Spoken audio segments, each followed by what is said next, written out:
Bonjour mes chers élèves et bienvenue dans une nouvelle capsule de grammaire. Aujourd'hui, nous allons nous intéresser à une nouvelle classe de mots qui sont les prépositions. Vous devez savoir repérer les prépositions et en comprendre l'utilité. Les prépositions sont indispensables au bon fonctionnement de la phrase. Considérons les phrases bancales suivantes. Elle se dirige l'école. J'arrive quelques instants.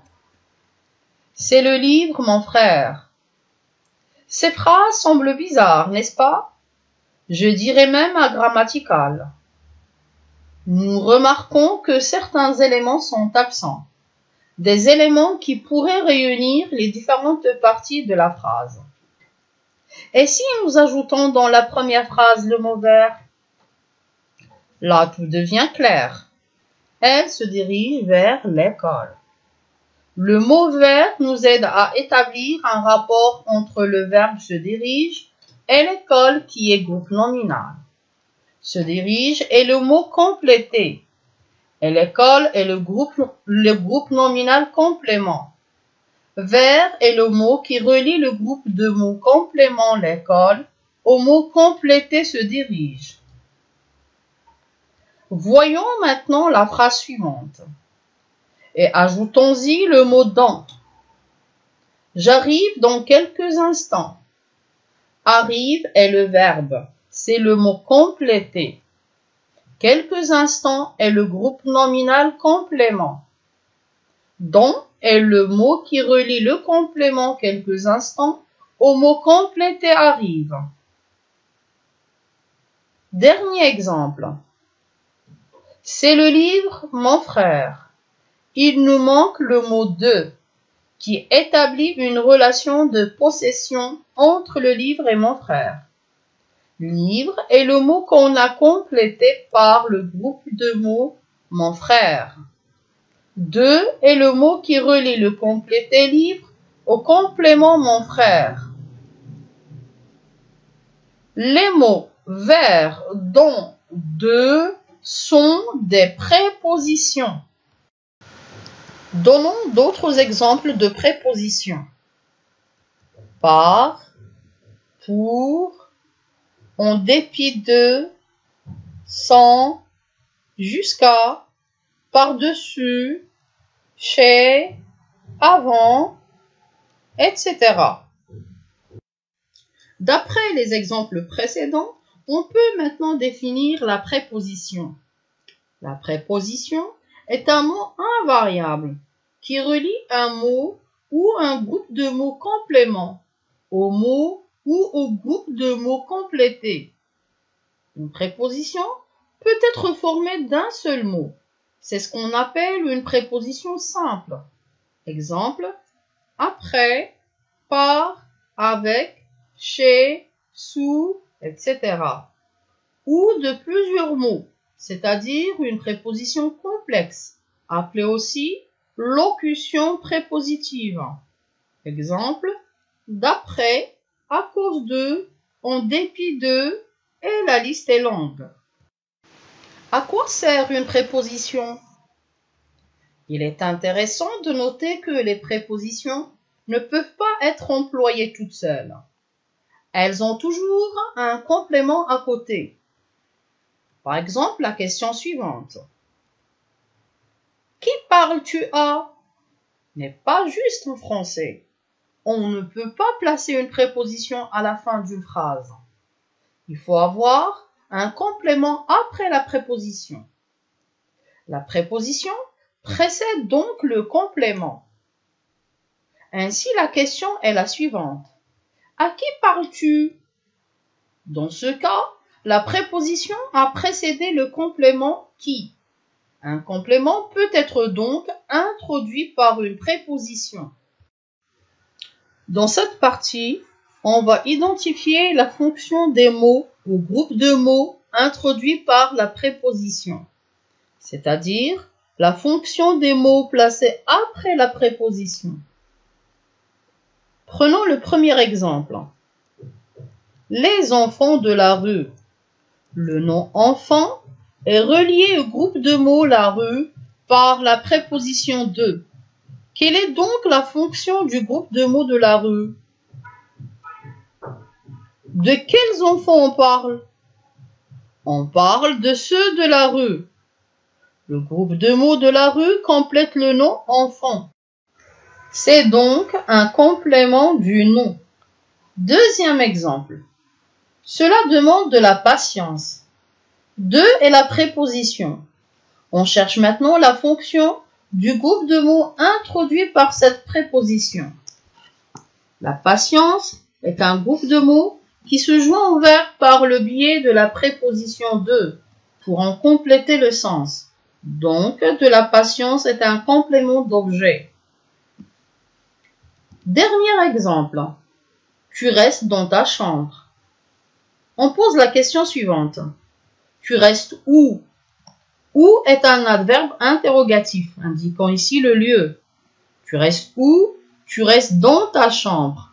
Dans ta chambre est un complément circonstanciel. Conclusion. La préposition introduit un complément du nom, un complément d'objet et un complément circonstanciel. Nous avons évoqué la notion de la fonction dans les exemples précédents. Maintenant, on va s'intéresser à la nature, ou la classe grammaticale des compléments introduits par une préposition. Analysons ensemble le premier exemple. Une cuillère à café. A est la préposition qui relie le mot complété cuillère et le complément café. Quelle est donc la nature du complément café? Café est un nom. Donc, la préposition introduit un nom. Deuxième exemple. Les cheveux de la poupée.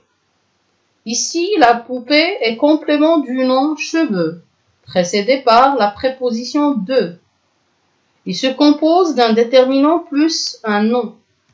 La poupée est donc un groupe nominal. Une préposition peut donc introduire un groupe nominal. Une préposition peut également introduire un pronom. Exemple. Il vient vers moi. Vers moi est un complément d'objet introduit par la préposition vers. Moi est un pronom. Une préposition peut également introduire un verbe à l'infinitif. Il vient de partir. Pourquoi, à votre avis, le verbe partir est à l'infinitif? Tout simplement parce qu'il est précédé de la préposition de. Lorsqu'un verbe suit une préposition, on le retrouve toujours sous sa forme infinitive. Une préposition peut aussi introduire un adverbe. Exemple. Il compte beaucoup. Beaucoup est un adverbe de quantité précédé par la préposition pour. Dernier exemple. Je vais t'indiquer le chemin par où tu dois passer. Par où tu dois passer est un complément du nom chemin, précédé par la préposition par. Quelle est la nature de ce groupe de mots? Où tu dois passer?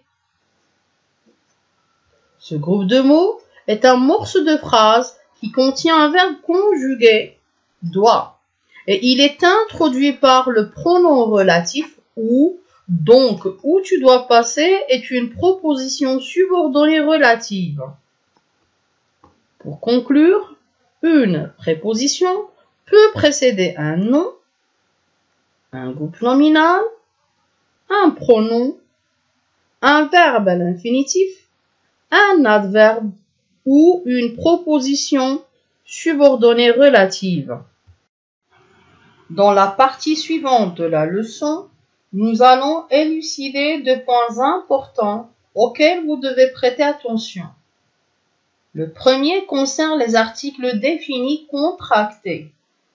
Qu'est-ce qu'un article défini contracté? Un article défini contracté est un déterminant qui se forme à partir d'une préposition à ou de et d'un article défini. le, la, les ou est l'apostrophe. Le résultat donne un nouvel article. A plus le, ça donne O sans X. A plus les, ça donne O avec un X. 2 plus le, ça donne du. Et 2 plus les, ça donne des. Exemple. Une glace au chocolat.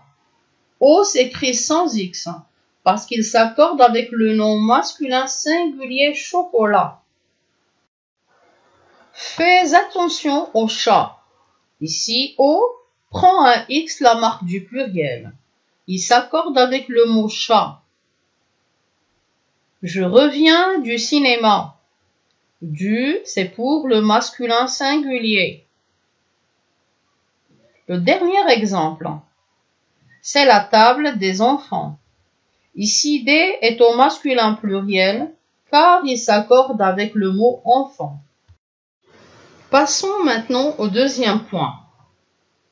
Comment différencier l'adverbe de la préposition?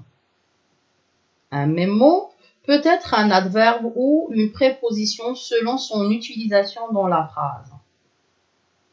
Une préposition est généralement placée devant un nom, un groupe nominal, un pronom, un verbe à l'infinitif, un adverbe ou une proposition subordonnée relative. Quant à l'adverbe, il est souvent placé en fin de phrase. Exemple. Ils sont nés passer des choses depuis. Depuis ici est un adverbe placé en fin de phrase et il n'est pas introduit par un complément. Nous pouvons même le supprimer.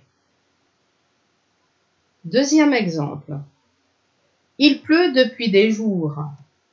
Dans cet exemple, depuis est une préposition placée avant le complément. Pour le troisième exemple, ils se sont mis à côté. À côté est placé en fin de phrase et n'est pas suivi d'un complément. C'est donc un adverbe. NS s'est mis à côté de moi. À côté précède le pronom moi qui occupe la fonction de complément. À côté, c'est donc une locution prépositionnelle. Récapitulons ce qu'on a vu. Les prépositions sont des mots invariables qui n'ont pas de fonction grammaticale dans la phrase. Elles ont pour but de réunir deux éléments d'une phrase. Les prépositions peuvent être formées d'un seul mot, c'est ce qu'on appelle des prépositions simples, comme par exemple après, par, avec, chez, sous, et ainsi de suite. Ou de plusieurs mots, c'est-à-dire des prépositions complexes, appelées aussi locutions prépositives. Exemple, d'après, à cause de, en dépit de, et ainsi de suite. Les prépositions introduisent un complément du nom, un complément d'objet ou un complément circonstanciel. Elles précèdent un nom, un groupe nominal, un verbe à l'infinitif, un adverbe ou une proposition subordonnée relative. Pour mémoriser les principales prépositions, à, dont, par, pour, en, vers, avec, sans, sous, entre, derrière, chez, de, contre, on peut adopter la méthode mnémotechnique suivante. À, dont, par, pour, envers, avec, sans, sous, entre, derrière, chez, de, contre. J'espère que vous